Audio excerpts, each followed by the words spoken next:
Adilabad journalist JAC के convener Devinder ने कहा कि गैर कानूनी मुकदमात बनाकर सहाफ़ियों को हरासा करने की हम पुरजोर मजम्मत करते हैं।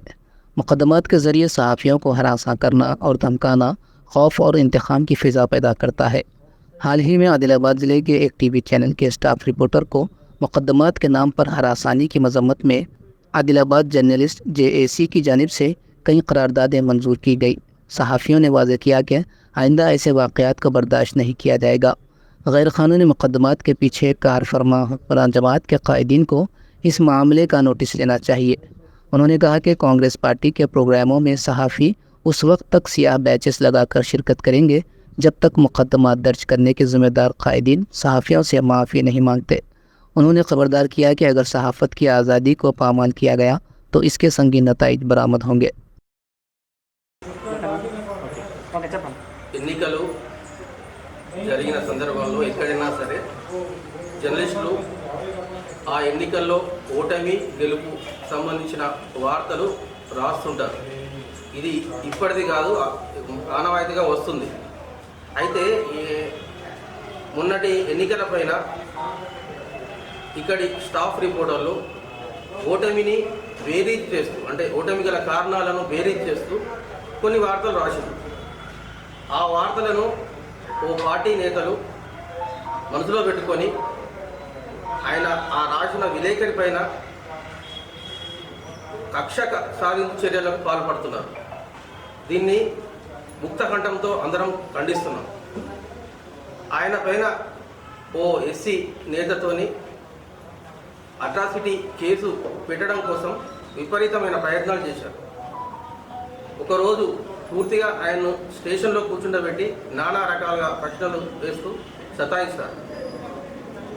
అంతకుముందు 4-5 సార్లు ఫోన్ చేసి మీరు స్టేషన్కి రావాలి, మీ పైన ఫిర్యాదు వచ్చింది అంటూ సతాయిస్తున్నారు. ఈ పద్ధతిని పూర్తిగా ఖండిస్తున్నాం. దీనిపైన జర్నలిస్ట్ జేఏసీ ఒక నిర్ణయానికి వచ్చింది. ఇప్పటి నుంచి కాంగ్రెస్ పార్టీకి సంబంధించిన ఏ మీటింగ్ అయినా సరే, ఏ ప్రెస్ మీట్ అయినా సరే ప్రతి ఒక్క జర్నలిస్ట్ హాజరవుతాడు. కానీ నిరసనగా నల్ల బ్యాడ్జ్తోని హాజరవుతాడు. ఎప్పటి వరకు అంటే వాళ్ళు బహిరంగంగా ఎవరైతే ఈ నిన్నటి చర్యకు కారకులో వెనుకుండి నడిపించారో వాళ్ళు బహిరంగంగా ఆ విలేకరికి కావచ్చు, విలేకరి కుటుంబానికి కావచ్చు క్షమాపణ చెప్పాలి. అప్పటి వరకు ఈ నిరసన కొనసాగుతుంది. ఇలాంటి ఘటనలు పునరావృతం కావు అని ఖచ్చితంగా కాంగ్రెస్ అధికారంలోకి వచ్చే ముందు ప్రతి నాయకుడు విలేకరుని గౌరవిస్తూ ఎన్నో సభల్లో, ఎన్నో ప్రెస్ మీట్లలో వాళ్ళు ప్రసంగాలు చేసి, మరి ఆ ప్రసంగాలను నిలిపి నిన్న జరిగింది, మొన్న ఒక భీంపూరు వాస్తవంగా అయిన ఒక విలేకరి మీద కూడా కొంతమంది అధికారులు ప్రెస్ మీట్ రిలీజ్ చేయడం నిజంగా బాధాకరం. అసలు ప్రజాస్వామ్యంలో ఎవరేం చేయాలో వాళ్ళ పని వాళ్ళు చేసుకుంటేనే బాగుంటుంది. విలేకరి పని పోలీస్ చేయడం, పోలీస్ పని విలేకరి చేయడం ఎంతవరకు సమంజసం. అది వాళ్ళ మనస్తత్వానికి అర్థమై ఉండాలి, లేదంటే వాళ్ళ ఇంగిత జ్ఞానానికి వదిలిపెట్టడం. కానీ ఇలాంటి ఘటనలు పదే పునరావృతం అవుతూ ఉంటే మనమందరం ఐక్యతగా ఉండి ఈ ఖండించకపోతే ఈ పరిస్థితులు చాలా దారుణంగా అయ్యే అవకాశం ఉంది. ఒకవేళ వాళ్ళకు వార్తలు నిజం కాదు అన్నప్పుడు ఒక కళ్ళని ఒక ప్రెస్ మీట్ పెట్టు, రోడ్డు మీద వచ్చి కూర్చో, లేదంటే ఆయన్ని విమర్శించు, లేదంటే కోర్టుకెళ్ళు, నువ్వు డిఫర్మేషన్స్ ఉంటాయి. ఇదేంది ప్రత్యక్ష దాడులు, కంప్లైంట్ చేసుడు, ఎస్సీ అట్రాసిటీ అనుడు, ఎస్టీ అట్రాసిటీ అనుడు, బెదిరింపులు, ఫోన్ కాల్స్ చేసుడు, పిలిపించుడు. అరే ఎవరైనా పార్లర్ అనుకుంటున్నా పిలిపించడానికి? నీ దగ్గర కంప్లైంట్ వస్తే నువ్వు ఎఫ్ఐఆర్ చేయి, ఎంక్వైరీ చేయి, అది తేల్చాల్సింది కోర్టు. నువ్వు పిలిపించి బెదిరియడం కాదు. ఈ చర్యలు మీరు ఒక కుర్చీలో కూర్చొని అసలు మీకు ఎట్లా ఆలోచన వస్తుంది ఇట్లా చేయాలని? కానీ అసలు ఎట్లా మీరు సమర్థించుకుంటారో ఆ డిపార్ట్మెంట్ కానీ, ఆ డిపార్ట్మెంట్లో ఉన్నతాధికారులు కానీ కనీసం వాళ్ళకి హెచ్చరిక జారీ చేసే పరిస్థితిలో కూడా లేరా?